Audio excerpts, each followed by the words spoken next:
bom contribuinte, ele entrega os extratos bancários, a fiscalização faz o trabalho e autua. Se ele for um mau contribuinte, não entrega os extratos bancários e tem a benesse da decisão atual do Supremo Tribunal Federal.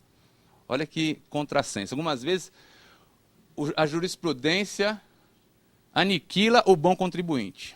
Já aconteceu isso na denúncia espontânea, do sujeito lá que denuncia, da denúncia espontânea para tributo sujeito de lançamento por homologação. Eu encontrei uma falta, encontrei uma falha, encontrei uma redução. Quero regularizar. Então, o que eu faço? Vou, declaro, retifico e pago. Aí vem o STJ, né, com a participação de juristas eminentes, e deixa bem claro que não. Lançamento por homologação, então já entregou, já declarou, acabou a espontaneidade do 138. Esse pagamento já não se presta, tem que pagar não só com juros, como uma multa de mora também. Aqui é outra coisa, porque se o contribuinte falou não dou, não entrego, vá lá e busque de forma a romper o meu sigilo bancário, ele tem hoje o auto sobrestado.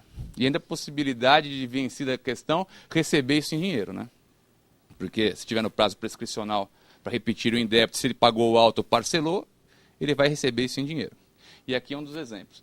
Agora, veja só, essa omissão de receita, existe multa própria. A multa da Receita Federal para omissão de receita é de 75%. Tá? Ah, mas não está declarado em DCTF, não está declarado em DIPJ. Continua sendo 75%. Por quê? Porque toda a operação está espelhada, tem os livros comerciais. Então, essa simples omissão de receita, ela não pode ter uma multa qualificada. A qualificadora dobra de 75 para 150. Só que a qualificadora tem que ter os requisitos de fraude, de simulação. Né? O fiscal tem que demonstrar que o contribuinte agiu com o intuito de lesar, com o intuito de sonegar. Usou a interposta pessoa, pegou a conta da sogra, né, para poder movimentar a conta da empresa, não ofereceu tributação, está à margem da contabilidade de certa conta corrente. Tudo isso é prova do fiscal. Então não adianta simplesmente verificar que tem omissão de receita e aplicar qualificador. É isso que está dizendo aqui essa súmula, que também repete a súmula 25. Vou até para cá, né? Súmula 25. Na verdade, eu não reproduzi. Ela está do mesmo jeito.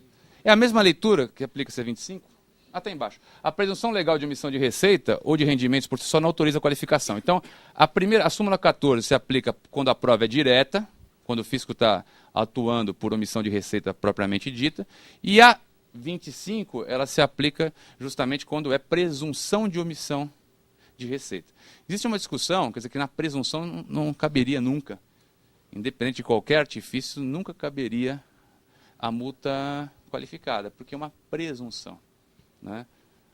Como é que eu vou presumir e conviver pacificamente com a fraude? Então, a própria presunção já é uma penalidade e não caberia, mas não é isso que tem prevalecido no CARF, e nós temos que ver caso a caso, para entender se houve ou não houve intuito de fraude, se houve ou não houve simulação. Eu tento estabelecer um critério, quando o conjunto probatório realmente me convence, eu qualifico a multa. Peguei um caso lá que era nítido, era um planejamento, aquele planejamento mais simples possível, de uma empresa que estava no lucro real e foi cindida por várias no simples. Né? Os sócios tinham uma identidade lá de parentesco, os nomes eram idênticos, as pessoas ficavam jurídicas todas na mesma sede, a conta corrente era única. Pior que a Grandene? Não, Grandene está muito bem feito perto desse daí. Enfim, tudo aquilo, nenhum cuidado com relação aos funcionários, transferência, quer planejar? Planeja. É o direito do contribuinte, mas reflete isso do ponto de vista contábil, fiscal, financeiro, econômico, enfim. Então, nesse caso, me convenci e mantive a qualificadora. Agora, outros casos. Geralmente, a diferença da omissão de receita vem porque os livros do ICMS têm um número não espelhado nas declarações federais. Ora, esse caso está totalmente declarado. O fiscal não teve nenhum embaraço no procedimento de fiscalização. Ele teve acesso a todos os dados, tanto que calculou na vírgula. Vai qualificar por quê? Isso é omissão. Agora, se essa omissão não está nos livros, você tem que circularizar fornecedor. refrigerante, né? Tampinha de refrigerante para saber quantidade, antes dos medidores, né? Quantidade de açúcar para saber a quantidade de refrigerante que foi vendido. Aí tudo começa a dificultar o trabalho do fiscal. Se ele não tinha outra forma, a qualificadora é admitida. Tá? Mas hoje a composição do CARF está muito rigorosa. Talvez com os novos conselheiros comece a mudar. O pessoal chegou lá, olhou, viu que entregou DCTF zerada, acha que isso é prática reiterada. Entregou DCTF num semestre zerado, outro semestre zerado, isso é prática reiterada, e isso é prática reiterada, qualifica a multa. Eu não penso dessa forma. Se ele consegue achar, não deveria qualificar. E a qualificadora, né, senhores, tem toda a diferença do mundo, né? Diferencia porque tem a questão da decadência, é outra contagem de prazo, e diferencia porque tem representação fiscal penal, né? Quem tem qualificadora vai brincar de falar com a polícia, brincar de responder inquérito no Justiça Federal, inquérito penal, ação penal. Agora, acabou a qualificadora, por isso que essa questão da qualificadora é uma responsabilidade muito grande de quem lança, de quem questiona e de quem julga, né? Então, simplesmente achar, eu acho que de forma reiterada, não tem que achar nada, porque o efeito é muito grande. E nunca se esqueça que a questão tributária sempre é patrimonial. Ela é sempre patrimonial. Ela acaba sendo penal, em alguns casos, para quê? Para conseguir o patrimônio. Tanto que até hoje existe a possibilidade de pagar o crime tributário, antes da denúncia, voltou o marco temporal, não é isso, Adolfo? Mas a questão é a seguinte, é diferente dos outros crimes, né? Eu quero receber, se eu quero receber, paga antes da denúncia, está aqui com a Justiça Penal. Muito bem, vamos aqui. Como é que eu estou de tempo aí, Marcelo? Antes que você me corte. 10 minutos, obrigado. Então, essa súmula 15, fiz questão de trazer aqui também, porque tem muita repercussão até hoje, a questão do piso, lembra dos decretos? 2445, 2449... Até hoje isso aparece porque o CARF já falou bem claro, não tem dúvida. Está aqui estipulado como é que se calcula, como é que se apura nesse período. Tem uma semestralidade, tem uma alíquota diferenciada, diferencia a prestação de serviço, diferencia faturamento. Só que até hoje aparece porque os contribuintes, cada um fez de uma forma. Teve gente que fez antes da mudança da compensação, essa restituição, teve gente que fez na DCTF, teve gente que fez no livro, teve gente que entrou com ação judicial, e tudo isso até hoje ainda permeia os julgamentos, principalmente na terceira sessão do CARF. Então, por isso que é importante, mesmo que haja uma decisão não garantindo, isso eu também já vi, não garantindo a semestralidade, o CARF deveria agora aplicar, né, por conta dessa súmula. Né. Mas não tem concomitância? Tem concomitância no direito material, mas não tem concomitância na fruição do direito, também é diferente. Então, eu vejo que o direito tributário é bonito por causa disso, não existe nunca nenhuma certeza sobre nada, né? Você consegue interpretar, estender, tornar mais elástico ou menos elástico de acordo com o interesse da parte envolvida na questão, né? Muito bem. A súmula 16. Aqui é a manutenção do crédito, né? Teve uma discussão muito grande na 9779. São as saídas com alíquota zero, isenção. Esse pessoal compra vários insumos e mantém os créditos. Instaurou-se uma discussão litigiosa do direito material, dizendo que, olha, princípio não cumulatividade, eu tenho que manter o crédito. Enfim, isso foi perdedor, já em repercussão, já em recurso repetitivo. Só que teve uma lei para tentar suavizar isso, que é justamente a 9779, só que tem um marco temporal, só pode usar esse crédito, só pode manter esse crédito a partir da promulgação dessa lei. E o pessoal queria usar antes da promulgação dessa lei. Está aqui definido que não dá para usar antes, tá? Isso é espelho de ação judicial, de recurso já repetitivo. Tá? Não cabe exigência de multa de ofício nos lançamentos efetuados para prevenir a decadência.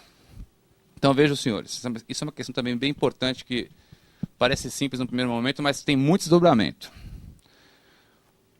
Quem tem uma liminar não quer dizer que não vai ser autuado, pelo contrário, você tem uma liminar, antecipação de tutela, sentença, não transitar em julgado, o fisco pode ir lá no prazo decadencial e lavrar um auto para constituir o crédito.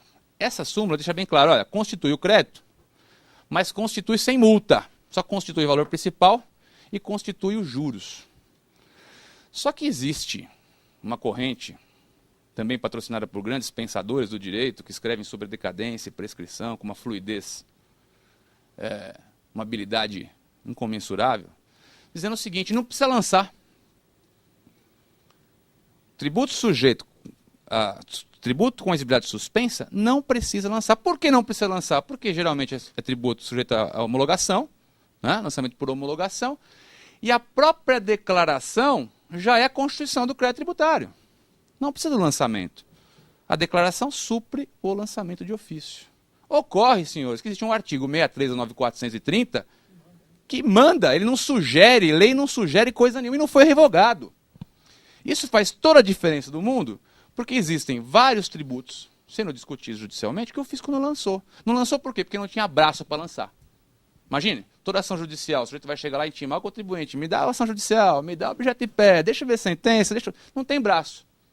Pegando esse atalho, acabou a ação judicial, tem um processo de acompanhamento da ação, o sujeito faz o quê? Manda para inscrição na dívida, cobrança subsequente. Do outro lado, nós estamos dizendo não, 1000 vezes não. Se você não lançou no prazo de 5 anos, isso aqui está o quê? Decaiu, meu amigo. Decaiu. Você não pode ir mais. Discussão judicial agora não quero nem saber se eu perdi ou ganhei. Decaiu, você não lançou. E aí eu me deparo com laureados, juristas pedindo parecer para matérias importantes, dizendo que não precisa. Aí eu vou até o STJ, vejo várias decisões com relação a ICMS, INSS, Receita, comungando desse entendimento, que aqui estou expondo, né? Olho a súmula SCARF, está dizendo que tem que lançar, né? Então tem que lançar. Um exemplo, se tem algum advogado que questionou aquela questão da súmula 276, do COFINS para a profissão regulamentada. Bem, agora o fisco está cobrando todo mundo. Só que se o fisco não lançou, você tinha uma liminar lá atrás, a liminar caiu, ele não lançou, morreu. Nova discussão. Tá? Fiquem atentos a essa questão. A súmula 48 é de igual teor, tá? Está aqui embaixo também. Mais uma vez a súmula dizendo, a suspensão de exigibilidade do crédito tributário por força de medida judicial não impede a lavratura do auto. Ela não impede a lavratura do auto e o artigo 63 manda lavrar. Logo, se não lavrar, decai. Ok?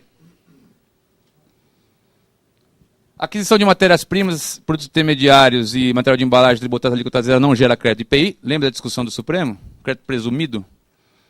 Então, para quem não tem nenhuma dúvida, está simulado também. Trouxe uma questão de simples também, sempre importante. O ato declaratório de exclusão do simples, porque você pode ser excluído do simples porque deve tributos. Agora, não basta esse ADE, ato declaratório de exclusão, dizer que o contribuinte do simples é devedor. Tem que demonstrar por extrato qual é o débito. Até para que ele possa fazer a impugnação disso, demonstrar que não deve, né? E eu peguei muito isso na turma especial, quando ali estava, no meu primeiro mandato, que julga questões de simples, de ato declaratório de exclusão, e, invariavelmente, antes dessa súmula, eu já aplicava esse entendimento. Como são vários assuntos reiterados, né, a súmula nada mais é do que, quando a Câmara Superior começa a aplicar um assunto de forma reiterada, vira súmula para todo mundo respeitar. Não está aqui, mas vai virar uma súmula, a questão da concomitância entre multa isolada e multa de ofício. A multa isolada incide sobre as antecipações do imposto de renda antes do final do exercício, né? E a multa de ofício depois do final do exercício, 31 de dezembro. Conviver com essas duas multas não seria possível, né? Haveria um bis in idem. A Câmara Superior sequer está processando o recurso de divergência, recurso especial, que hoje tem que ter divergência, por conta de não aceitar mais esse posicionamento contrário. Então, ou uma ou outra, tá? No caso, a de ofício, caindo a multa isolada. Muito bem. Continuando aqui, por favor.